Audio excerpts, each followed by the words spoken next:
This is Get Real with Bob and Stacey, the show that helps you learn about the mortgage and real estate markets. Get the inside scoop from their expert list of guests and have some fun along the way. Now, here's Bob Gallagher and Stacey Alcorn.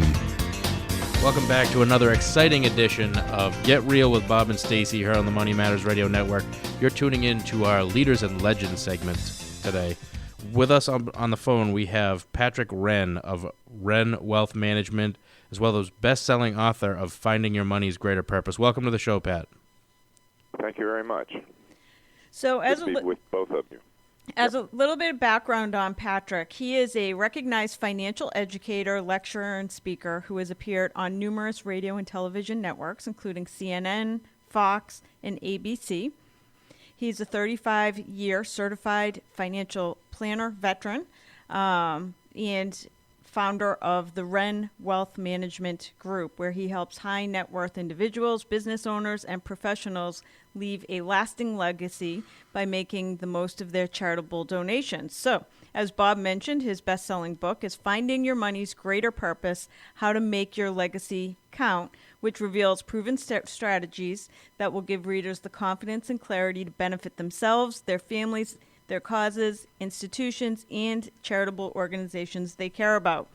So Bob and I are super excited to have you today because I would say as a business owner, we constantly get asked for charitable donations and things like that. How can corporations or private donors find the right organization or cause to donate their money to? Well, I guess that's the first place to start, isn't it? I would say that those things that you're most interested in, that you may have a connection with, your school, your community, maybe you benefited from some institution, perhaps a hospital, someone you knew or was in your family benefited, and you see a reason to support that institution. I would say that would be the first place to start, something personal. Yep, something you're passionate about. And when it comes to charitable organizations, is there any way that a donor can make sure that their money is allocated properly? Oh, I think that's real important. I think due diligence is paramount. I think that when I talk to charities about the importance of showing their donor what their mission accomplishes, they need to report back to the donor what the money has done. Now, you can do that very generally today on the Internet. It's required of all charities that they post their tax return and make it available to any donors or potential donors. So you can track the money pretty well on that form. Mm-hmm. But beyond that, I would say if you've got something specific, it is mandatory, in my opinion, that the charity report back to you what they did with the money. So just out of curiosity, like for you, when you're looking, is there a benchmark that you go by and you say if a certain percentage is not used towards the end benefit of the charity that you're just not going to donate? Yes, that's a place to start. I would tell you that what's available on the Internet is not 100% of the information you need, but it's certainly a place to start. And it'll give you the basics of how much money they're raising, what it costs them to raise the money, what they're spending in various categories, salaries, that sort of thing. But I think you need to dig a little deeper.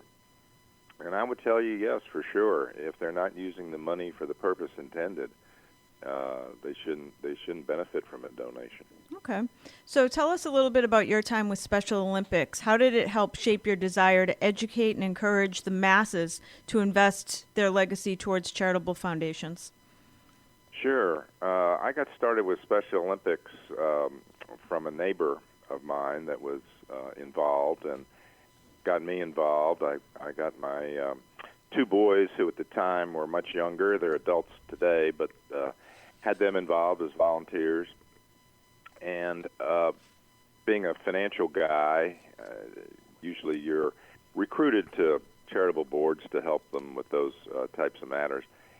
And what it showed me was that there's a big difference between running an organization that has to constantly raise money to meet a budget and those that have the luxury of having reserves and an endowment, which is part of what we were involved with, was forming an endowment for the organization that would help them sustain their mission for years to come. Interesting. What type of clients do you normally work with? Well, they tend to be entrepreneurs, business people, some professional people, and as a result, usually they're financially successful. They reach a point in their life where they move from a point of being successful to thinking about why they're here and what their significance might be and what their eventual legacy might be. And that legacy includes family. It includes those causes and institutions that maybe helped form them. And that's a lot of what I help folks work through is what is the appropriate legacy for those different constituents that a business owner may have. And what is your investment approach? Well, that's very individualized. I would tell you generally that the first issue everybody needs to grapple with is there going to be enough money? That's always the issue. And I think for business people, they spend the first portion of their career pouring money into their business and in the hopes that it will sustain them later, whether it's through a sale or some kind of exit strategy.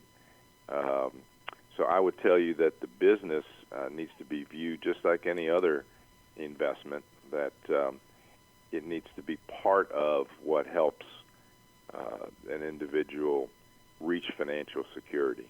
So that's number one, financial security. And then if we have that nailed down, then we can talk about legacy and what children, grandchildren, causes, and institutions ought to be funded. Interesting. And do you have any charitable vehicles in place? Well, I would tell you that there are probably none that we don't have in place. They can be very simple or very complex. You can start with cash, and you can go all the way up to using business interest to fund charitable purposes.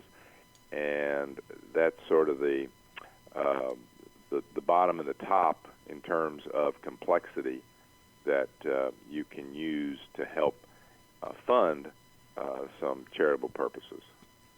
So when we're talking about charitable, just for my own minds, because I think about this a lot, where there's so many charities out there as opposed to there's charities and there's nonprofits. So for example, I believe like the PGA is a nonprofit organization. And you look at that, and I mean, obviously, that doesn't seem like it's a charity. So are we talking just like charitable institutions? Yeah, I would tell you that when I talk about it, it would not be an organization like the PGA. I would tell you that's a quasi-charitable organization. What I'm really talking about is those nonprofit organizations that provide a service that might be more efficient than what government might be able to provide or what individuals might be able to provide directly, only because of their structure and the efficiency. So to me, Special Olympics, Salvation Army, those kinds of organizations provide those services at very efficient cost versus the alternatives. So that, in my mind, is what I'm talking about when I talk about charity. And do you also help people determine? So let's just say that I'm a high net worth individual. We've had some high net worth individuals on our show. In our area, for example, we have the auto tycoon Ernie Bach Jr., who is a multi-billionaire, and he started his own foundation for music drives us to provide music and instruments to local schools. So how do you help somebody like that determine if it's in their best interest to start their own foundation or simply fund somebody else's foundation? Sure. It's a combination of, I would say, capacity. Mm-hmm. You can certainly, if you have hundreds of millions of dollars, your own foundation might be something you would consider over something that already exists. Mm-hmm. If it's a smaller amount of money, you can actually become part of a community foundation or a donor-advised fund, as they're called, with a number of institutions, including financial institutions, for as little as $5,000. Wow. And you can accomplish some of the same types of things, obviously not in the same manner, but you can do pretty much what a foundation does. And do you typically advise your clients to donate primarily during their lifetime or after death? Well, they do both. I would tell you that there is a great, in my mind, advantage both economically from a tax viewpoint and also, I think, emotionally and from the point of view of satisfaction to give while you're here to see what happens. Right. I think that's, I would encourage that, certainly. Right, so you can get to see the change that you're making. And You can see the change. That's exactly right. And Pat, for the average people listening right now that want to make regular donations to local charities or even national ones, what's a good rule of thumb as far as what percentage of the money should go back to the actual charity instead of, versus the administrative costs? Yeah, I would tell you that it needs to be pretty high. I would say that those that are in the 75% plus category are the ones that you ought to focus on. It's not the whole story. There are some organizations that have high operating costs for various reasons, but have dramatic effect. So I would tell you that you have to balance the operating part of it with the effectiveness part of it. Mm-hmm. The operating part gets a lot of attention and press, and many times deservedly so because they're not efficient. But it's not the whole story. So I would tell you have to dig down a little bit. So can you give us some examples of donations that have provided you with a great amount of satisfaction? Oh, sure. I would tell you that when I was involved with Special Olympics, not only the money, but the fact that I have two sons, and I would spend one weekend. We would have, and they still do, of course, a winter games and a summer games, and they were typically in another location. We would travel to do that. So I would take one son, spend the weekend in the winter, and the other son spend one weekend in the summer. And I was able to also meet some people in town that I got involved with Special Olympics, and you could definitely see the result of that work. You can see the effect it had on families. You could see the effect it had on children. And, this is something that stays with you for an awfully long time. I've had similar experiences with a couple of schools here with scholarships and with my church in terms of funding. We funded a Hispanic ministry. So all that speaks to the fact that you can do some of this, get a lot of satisfaction seeing the results, and you don't have to die to win, which a lot of people think you do. Interesting. And I also think I sit on several boards for local charities, and at the end of the day, not only do you get to help a great cause, I'm the president of our local Habitat for Humanity and involved with a couple other local boards, you end up making really unbelievable, lasting business connections with like-minded people, too. Yeah, and I tell you, that is a reason for me to be involved in this area. I some years ago took a look at my business from a planning perspective to see where our focus ought to be over the next really decades.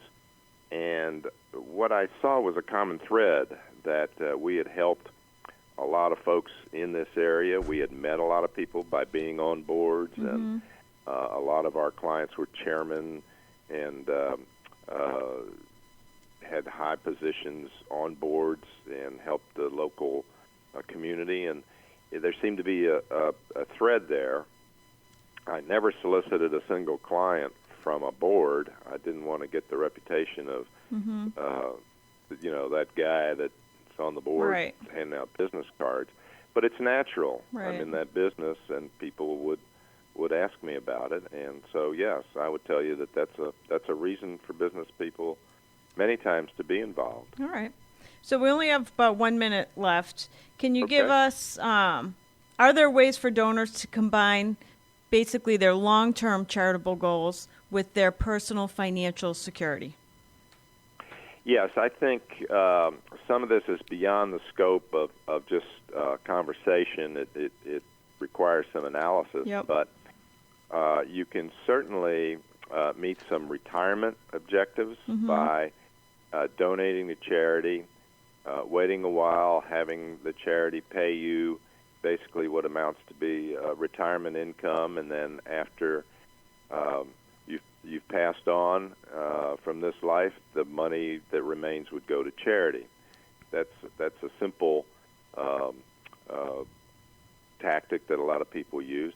If you have a very concentrated position in either a stock that's traded on the stock exchange, or a business interest, or a real estate interest, and it needs to be diversified and you need more income, you can donate that, get a current tax deduction, and free up some money in terms of income, and the tax deduction gives you, in effect, money back in your pocket. So those are a couple of the things that are pretty popular that a lot of advisors know about, and a lot of clients, donors, are not as familiar with them as maybe they should be. All right. Well, thank you for your time today. That was Patrick Renn, his book, best-selling book, Finding Your Money's Greater Purpose, How to Make Your Legacy Count. You can check him out at Renn, RENN, wealth.com. Thanks again, Pat. We're going to take a quick commercial break. We'll be back with more Get Real with Bob and Stacey after this.